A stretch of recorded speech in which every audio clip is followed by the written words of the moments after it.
자, 컬처클럽 청년 우동준, 신바, 신보라 두 분 어서 오세요. 네, 안녕하세요. 네, 반갑습니다. 오늘도 청년님부터 시작하죠. 어떤 네. 작품 준비하셨습니까?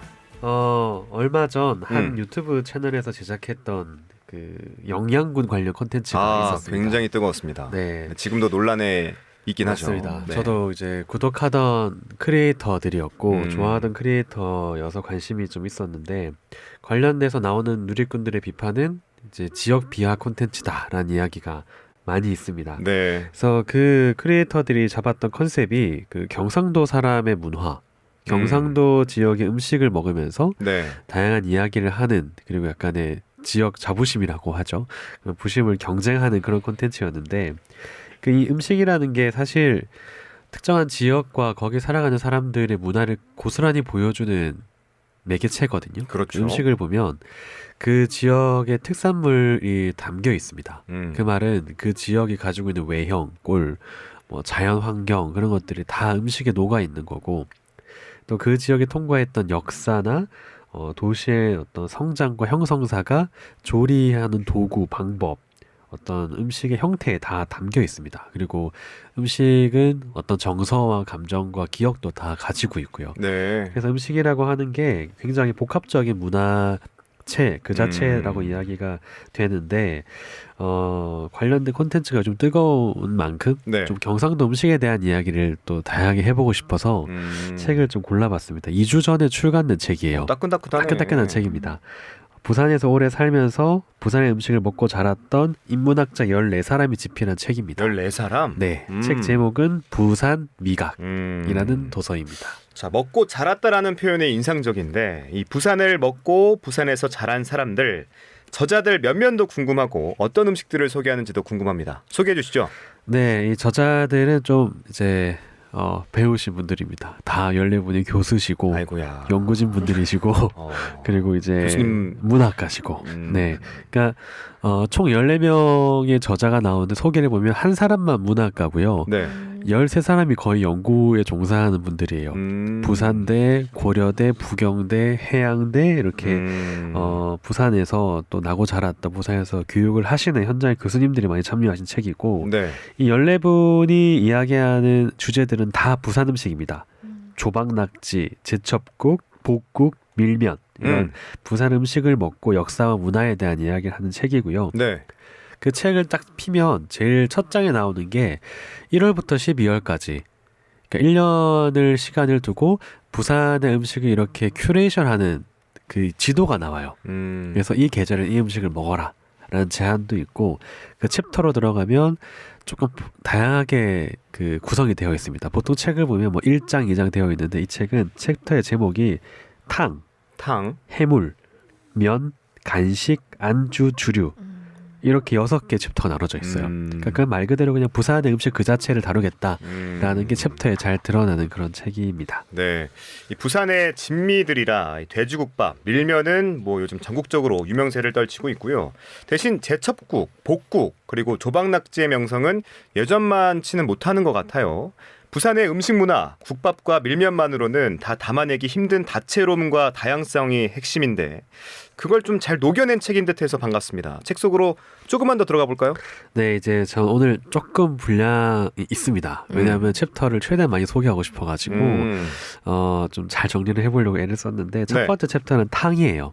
탕. 네, 그리고 그 탕에서 포문을 여는 음식이 제첩국입니다. 두 분은 제첩국 좋아하시는지 자주 저는 드셨는지. 사실 제첩국을 손꼽아서 먹어봤던 것 같아요. 그리고 막 찾아 먹지 않았던 것 같고 네. 아까 우리 잠깐 얘기했는데 뭐 길거리에 트럭이 돌아다니면서 맞아요. 저희 동네는 제첩국 사이소 돌아다녀요. 뭐 이렇게 한다면서요? 그 녹음된 메시지가 있습니다. 음이 있어요. 딱 음이 고정되어 있는데 제첩국 사이소 제첩국 이렇게 해요. 아, 이 리듬이 있구나. 리듬이 있어요. 제첩국 사이소 제첩국. 네. 아, 이렇게. 그러니까 옛날에 제첩국 아지매라는 말도 있고요. 아저씨들 요즘에는 트럭으로 제첩국을 실어서 막 다니거든요. 골목마다. 저희 동네는 매주 와요. 제첩국 사라고. 신바님은 어때요? 제첩국. 저는 부산 와서 처음 먹어봤었던 것 같고 그리고 국물이 무척 시원해가지고 그리고 가면은 제첩국이랑 제첩 무침인가 이렇게 해가지고 무침도 있어요? 있더라고요. 그래서 그렇게 조금 먹어봤고 네. 근데 사실 서울에서는 딱히 들어본 적이 그러니까요. 없었어요. 네. 서울에서 제첩국을 잘 안 먹습니까? 팔지도 않았던 것 근데 같아요. 제첩이 잘. 일단 귀하니까. 서울에서는 그 보면 부산은 네, 제첩이 조금 흔한 편이에요. 그래요. 네, 지금은 또 조금 귀해졌는데 네. 그 과거에 낙동강에 가면 다 제첩이었습니다. 오. 그러니까 발에 밟히는 게 제첩이었고 그때는 저도 경험하진 못했는데 네. 과거에는 광안리만 가도 발을 그냥 해변에 넣어 다 조개였다고 하고요. 아, 광안리가? 광안리도요. 네. 진짜. 수영강도 그렇고요. 그러니까 조개가 진짜 많았고 또 그 이 책에도 영도 이야기 잠깐 나오거든요. 네. 영도에 가면 또 폐총 전시관이 있어요. 그렇죠. 네, 그러니까 부산이 진짜 조개가 많고 옛날 사람들이 먹어왔던 게 바로 조개다라는 이야기를 책에서 하고 있는데 이 제첩이 역사가 되게 많고 특히 부산 사람들한테 제첩국 아지매라고 하면 그 몽글몽글한 정서가 있어요.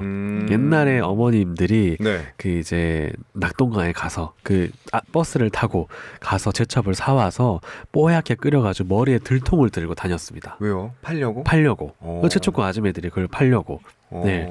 그래서 그렇게 자식들을 키웠고 전후에도 그 각박한 지역 환경에서 그렇게 많은 분들이 생계를 이어갔는데 이 제첩이 부산의 특산물이자 산지고요.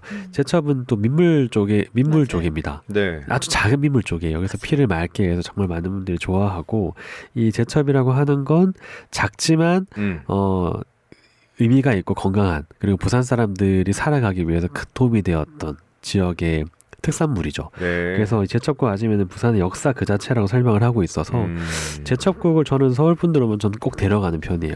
저는 안 될 것 같아요. 그냥. 생각을 못했네요. 간 적이 없는데. 그러네요. 네. 한번 갈까요? 다음에 광안리에 제가 정말 좋아하는 제첩국 집이 한번 데려가 있습니다. 주세요. 알겠습니다. 좋습니다. 네, 이 시원한 제첩 국물 사이로 이렇게 우리 할머니와 어머니들의 땀과 눈물이 스며 있다는 사실 새삼 되짚어보게 됩니다. 자, 제첩국과 더불어서 부산의 탕요리 뒤에 숨은 사연들 좀 더 만나보고 싶은데 어떤 음식들이 있습니까?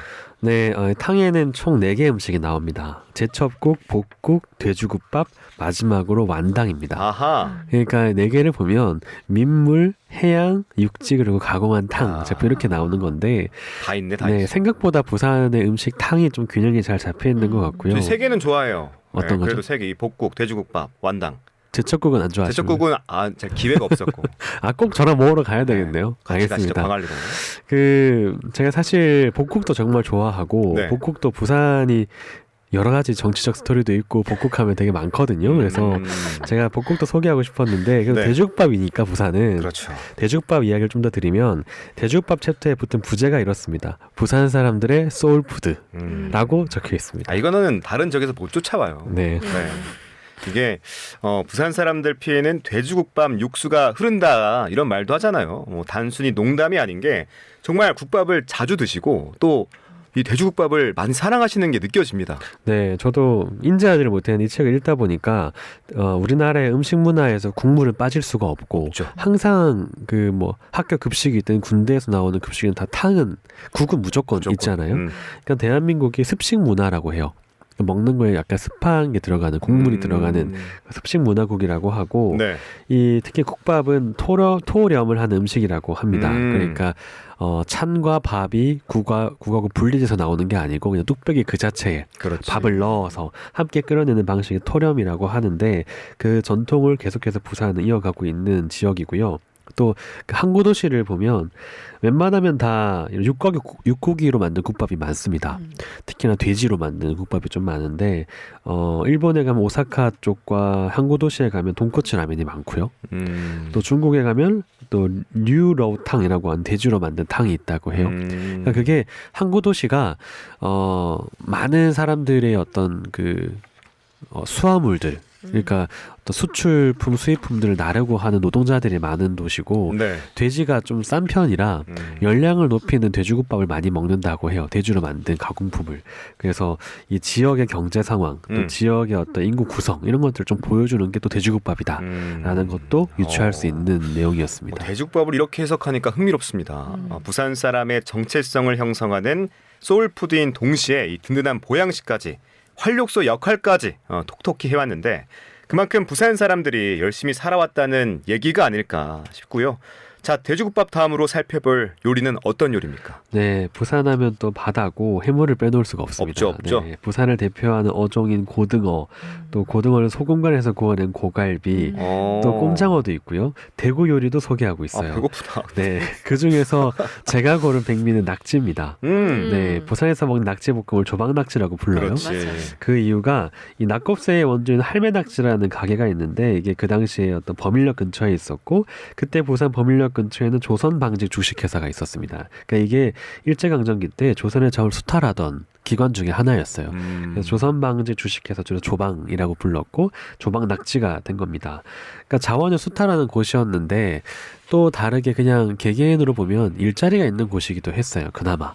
그래서 수많은 사람들이 모여들었고 그때 노동자들이 휴일도 없이 12시간씩 하루 노동을 하면서 저임금을 받아서 생계를 이어갔는데 그때 노동자들이 밥에 슥슥 비벼서 먹던 게 이 낙지볶음, 조박낙지였습니다. 네. 그래서 이제 조박낙지 또 낙지볶음은 부산을 대표하는 낙곱새는 부산을 대표하는 또 다른 음식이 되었다라는 것도 재미있는 지점이었습니다. 네, 요리라는 게 단순히 맛이 아니라 역사고 문화라는 사실을 오늘 또 여러 차례 확인하게 됩니다. 또 여기서 또 빼놓을 수 음식들이 있다면서요. 네, 그러니까요. 벌써 소개를 많이 했는데 아직도 네. 음식이 많이 남았습니다. 당연하죠. 네, 부산에 맛집이 얼마나 많은데. 네, 밀면.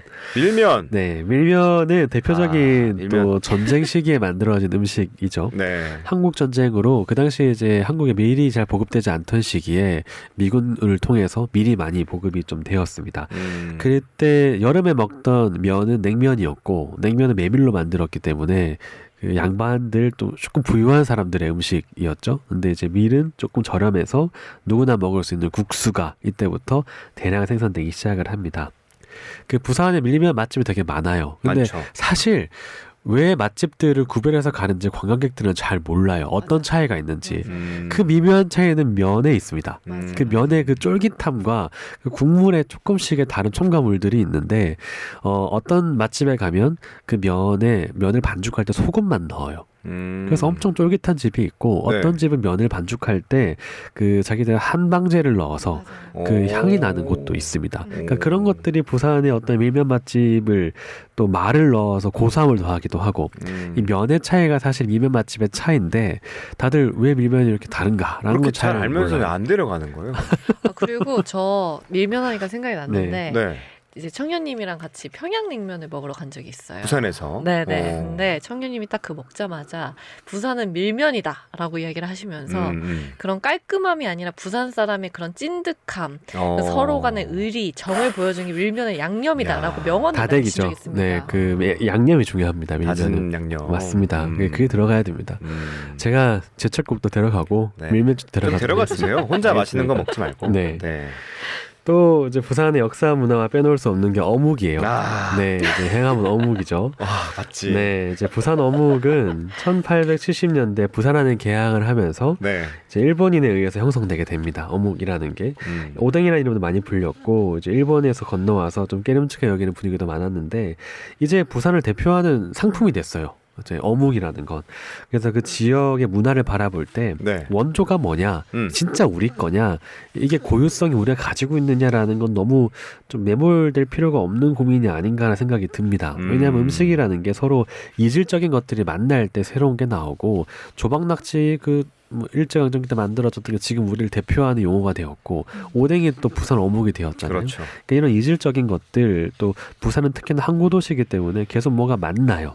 그러니까 식습관이 이방인을 통해서 들어오게 되고 형성되고 또 스며들면서 새로운 뭔가가 탄생하는 게 부산의 특징인데 이런 음식이라는 것의 원조에 대한 따진 오리지널리티에 대한 것도 고민도 좀 덜하는 게 좋지 않을까 싶고 이제 부산 어묵이 세계로 나아가고 있습니다.